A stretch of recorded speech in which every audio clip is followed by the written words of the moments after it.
paling banyak ini, dan sudah saya tulis sebenarnya. Ustadz, bagaimana hukumnya memakamkan jenazah dalam peti dan tidak menghadap kiblat? Baik, berdasarkan hadis-hadis Nabi Shallallahu Alaihi Wasallam, baik hadis qauli maupun hadis fi'li, hadis ucapan beliau Shallallahu Alaihi Wasallam maupun tindakan beliau Shallallahu Alaihi Wasallam, umat Islam ini diajari oleh beliau merawat jenazah terhadap 4 poin secara wajib kifai atau wajib kifayah, wajib representatif, wajib yang kalau dikerjakan oleh beberapa umat Islam dan sudah cukup, maka yang lain tidak berdosa. Tapi kalau tidak ada yang mengerjakan, dosa semuanya. Itu namanya wajib kifayah atau fardu kifayah, yaitu jenazah umat Islam dalam keadaan normal harus dimandikan. Tidak boleh suruh mandi sendiri. Kalaupun disuruh juga tidak bisa. Harus dimandikan. Soal diwudukan boleh iya, boleh tidak. Tapi kalau dimandikan harus dalam keadaan normal. Yang kedua, dikafani, dibungkus dengan kain kafan selain yang mati syahid, syahid perang. Kalau syahid COVID misalnya itu tidak berlaku. Yang berlaku kafan hanya pakaiannya itu hanya yang mati syahid perang. Kalau mati syahid yang 15 macam yang pernah saya terangkan di sini itu perawatannya tetap seperti jenazah biasa, yaitu dikafani dengan kain kafan kalau ada. Kalau tidak ada boleh dengan jarit, boleh dengan batik, boleh dengan kain dijahit-jahit kemudian untuk bungkus. Yang jelas tidak harus warna putih, tidak harus kain khusus, yang penting bisa untuk membungkus. Tapi umumnya kalau orang wafat tuh dibungkus kain kafan khusus, yaitu warnanya putih. Seluruh dunia sama, warnanya putih. Saya menyaksikan pemakaman di tempat lain, di negara lain juga warnanya putih kalau akan dimasukkan liang lahat. Oke, jadi harus dibungkus dengan kain kafan. Yang ketiga, disolati juga selain mati syahid. Kalau mati syahid memang tidak usah, jadi otomatis mereka karena memang tamunya Allah SWT, tamu sangat terhormat yang mati syahid perang. Kalau non perang, mati syahid non perang, wajib disolati.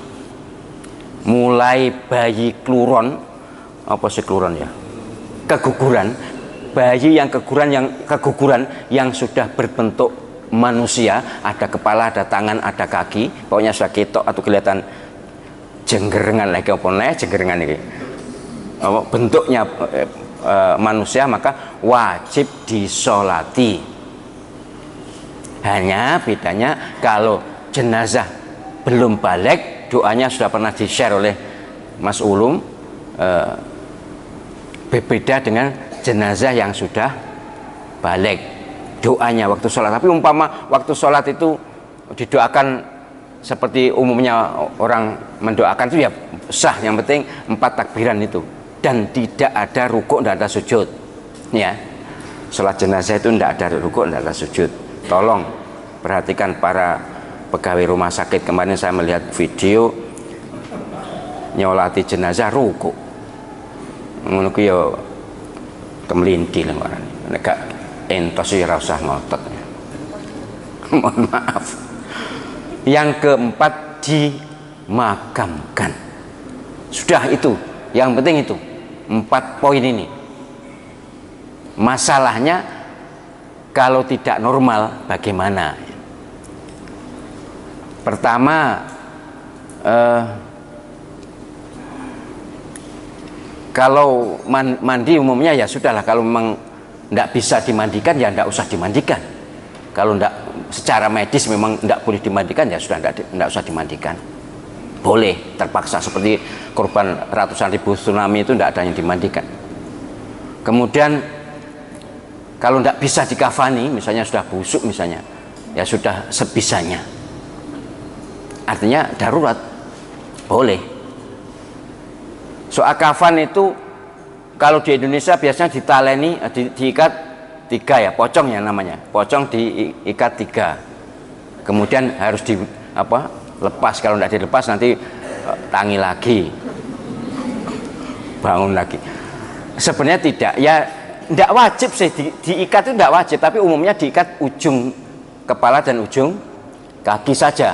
Kalau di luar negeri ujung kepala dan ujung kaki, dan ada yang tidak dilepas. Jadi tidak dilepas juga tidak jadi pocong di luar negeri. Di sini tidak dilepas tidak apa-apa, dilepas juga boleh. Artinya itu bukan kewajiban, yang terpenting dikafani kalau mungkin, kalau tidak ya tidak usah.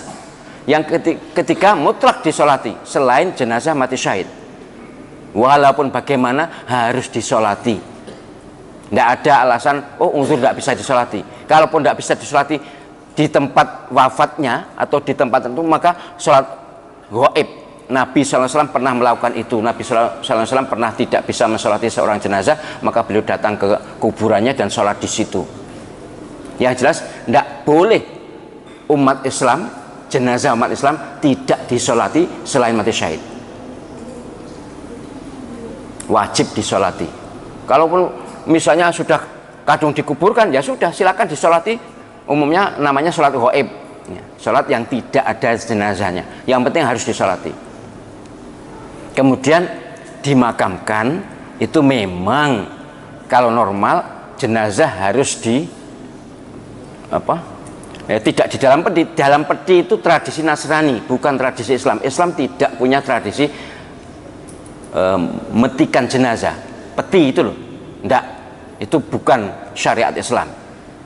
Yang syariat Islam adalah ya jenazah itu dikafani itu dimasukkan liang lahat, kemudian diiringkan ke barat, mepet dinding barat,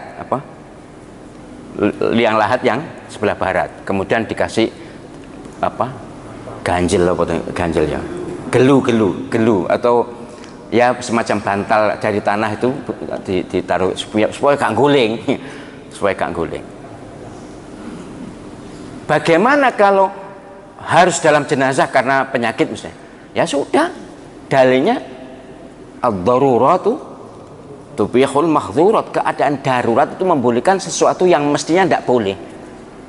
Jenazah dalam peti itu mestinya tidak boleh, tapi karena darurat, karena keharusan prosedur medical atau prosedur kesehatan, maka ya tidak apa-apa. Dalam peti tidak apa-apa, petinya tidak jenazahnya tidak dikeluarkan, ya tidak apa-apa. Lah menghadap kiblat kan tidak bisa, itu mesti melumah itu. Terlentang. Kalau dalam peti kan terlentang. Ya sudahlah. Wong memang tidak boleh dikeluarkan, tidak boleh dibuka petinya. Ya sudah. Terlentang tidak apa-apa. Sepakat memang 4 mazhab sepakat bahwa jenazah harus dihadapkan ke kiblat, karena Nabi SAW selalu menghadapkan kiblat para jenazah yang beliau makamkan. Tapi sekali lagi, kalau tidak mungkin, tidak bisa, maka namanya darurat, tidak apa-apa. Wes, ini ya. Bagaimana kalau ternyata tidak dikafani? Ternyata berarti kan roh ya. Ternyata itu ada yang dibuka, ternyata masih dasteran. Bukan dasteran, masih pakai daster. Bukan mayatnya pakai daster. Mayatnya ada daster ya gitu ya. Jadi dasteran. Bukan mayatnya sedang pakai daster ya, yang dipakai daster, atau ada yang hanya celana dalam. Kalau ternyata begitu dan memang memungkinkan untuk mengkafani, ya silakan dimandikan dulu, tapi karena itu pasti belum dimandikan. Kalau dipakai daster itu pasti belum dimandikan, harus dimandikan dulu jika memungkinkan. Sekali lagi, jika berani secara medical dibolehkan, maka harus dimandikan. Kemudian ya diganti kafan. Tapi kalau tidak, ya sudah. Makanya tidak usah dibuka wis. Kalau jenazah itu tidak usah dibuka, timbang ragu. Kita berbaik sangka saja. Tetapi begini, saran saya kepada rumah sakit yang milik ormas Islam, rumah sakit NU, rumah sakit Muhammadiyah dan seterusnya itu, saya yakin ada tenaga yang ngerti. Maka kita harus mantap menyerahkan perawatannya pada mereka. Tapi kalau rumah sakit umum, rumah sakit pemerintah, harus ada ulama yang mendampingi perawatannya, walaupun tidak menangani, mendampingi atau minimal membriefing petugasnya. Dan pegawai rumah sakit juga harus nyadar bahwa ini adalah ritual Islam resmi, syariat Islam. Tidak boleh main-main, tidak boleh duga-duga, tidak boleh pura-pura bisa. Kalau tidak bisa, tidak usah ngaku bisa. Dan kalau rumah sakit Nasrani, mohon maaf, harusnya, mohon maaf, sudah saya tulis di buku fikih kontemporer, orang sakit dirawat di rumah sakit Nasrani itu hukumnya haram. Mohon maaf kepada yang Nasrani ya, mohon maaf, karena ini orang sakit itu potensi meninggal. Kecuali darurat lah, lain lagi. Sekali lagi, kalau sudah darurat maka boleh. Tapi kalau tidak darurat, merawatkan keluarga muslim di rumah sakit non muslim itu hukum asalnya haram, karena akan mempertaruhkan akidahnya yang sakit ini. Iya nek gak wafat, kalau wafat iya, kalau tidak dituntun agama lain, mohon maaf, soal agama lain terserahlah. Tapi ajaran Islam seperti ini menjaga, yang paling dijaga dari semua yang ada adalah akidah. Dan ini pertaruhan loh. Nah, kalau misalnya sudah terlanjur dirawat di rumah sakit non muslim, maka hukumnya tidak boleh dan haram menyerahkan perawatan jenazah pada rumah sakit. Pasti kita tahu bahwa mereka tidak tahu, ya. Kita pasti tahu bahwa mereka tidak tahu. Engkau harus dijasi, dicelonoi, disepatoni, dikoploi. Ya, itu jenazah mereka, hak mereka memperlakukan jenazah seperti itu, silakan. Tapi kalau Islam kan tidak boleh membawakan barang berharga dalam makam, dalam kuburan, itu haram. Sebab tabdzir, tindakan tabdzir, tindakan mubadzir. Misalnya arloji yang mahal dienggok nih mayit karena ini apa, barang kesenangannya. Tidak ada manfaatnya, malah malaikat mungkar nakir marah itu. Iki lapo kon gawe jam iku. Tidak boleh. Sekali lagi, ajaran Islam melarang, hukumnya haram menyertai jenazah dengan barang berharga yang bisa dimanfaatkan oleh yang hidup. Hanya itu tadi loh, hanya lawon itu apa jenis kafan. Kafan kalau laki-laki rangkap 3 kalau ada, kalau perempuan rangkap 5 kalau ada, kalau tidak ada ya rangkap 1. Tapi tidak boleh digawani kalung, digawani gelang, digawani jam, digawani duit apa meneh. Ya digawani, diberi apapun yang, wah ini dulu pakaian sangat dicintai, maka dimasukkan dalam kubur. Dosa. Mengapa? Tabdzir. Wala tubadzir tabdzira, wala tubadzir tabdzira, innal mubadzirina kanu ikhwana syayatin. Wa kana syaitanu rabbihi kafura. Jangan berlaku mubadzir, berbuat sia-sia, berbuat boros. Karena perbuatan sia-sia dan boros itu kelakuan setan, saudaranya setan, dan setan itu pasti melawan Tuhannya. Itu surah Isra ayat 26 itu. Oke, terus itu menjadi perhatian. Jadi kalau penjenengan punya tetangga atau keluarga yang wafat di era Covid ini, kemudian dirawat secara Covid, ya sudah. Kalau perawatnya di rumah sakit Islam, ormas apapun, maka yakinlah bahwa mereka ada petugas khusus. Kalau di rumah sakit pemerintah, ya harus diklarifikasi apakah ada petugas khusus, apa ada yang bisa merawat jenazah. Kalau tidak ada, ya harus ada pendamping dari keluarga kita. Tapi kalau di rumah sakit non muslim, sama sekali tidak boleh menyerahkan perawatan jenazah pada mereka.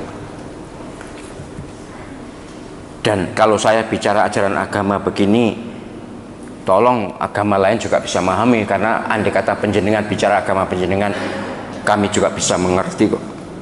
Kita kan yang penting saling mengerti dan tidak saling mencela.